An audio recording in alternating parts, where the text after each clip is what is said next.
Well, I mean, it makes sense. If Disney has considerably upped its bid for the Fox assets, then obviously that has a knock-on effect onto the price of Sky. If you look at it, Disney offered, or Fox offered, let's call it Fox Disney, offered £10.75 per share.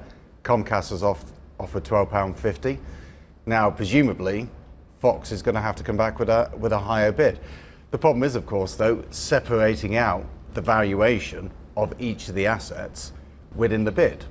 I thought that was one for the banks to work out and the advisors, not for the regulator to weigh in on. Well, you would think, and I think the regulator is going to be a very interesting sort of time here for the regulator, just trying to work out sort of how much of that extra value is actually assigned to Sky. I guess one argument would be to say that you just do it on a proportionate basis. You obviously know sort of Disney bid has increased from around, I think it was $53 billion to around $71 billion. So therefore, would you put a proportionate increase in the bid offer for Sky?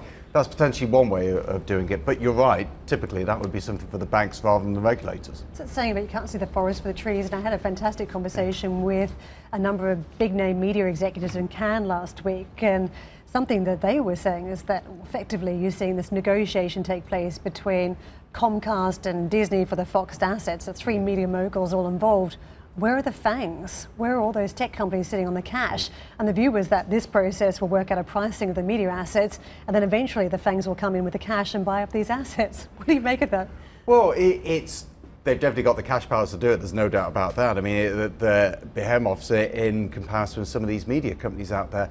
I think, though, the question is, it all boils down to why exactly Disney and Comcast are buying these assets, and also as well then looking at the strategy of the FANGs. If you look at Comcast and Disney, what they seem to want to do is increase their distribution network. Particularly if you take Sky, let's say in Europe, gives you #1 pay TV operator in the UK, Ireland, Germany, Italy, exposure in Spain and Switzerland. That's a very powerful distribution network that you actually have. Now, I think for the FANGs, if you look at what their strategy is so far, certainly in the case of Facebook, Google, it's been concentrating on advertising more than anything else. Netflix, pay TV subscribers, but a different model to the traditional pay TV side. And Amazon, well, remains to be seen what they do. Hey everybody, it's Hadley Gamble from our new CNBC Middle East Bureau in Abu Dhabi. Thanks for stopping by. Now to watch more, you can try one of the videos that just popped up on your screen. And don't forget to subscribe.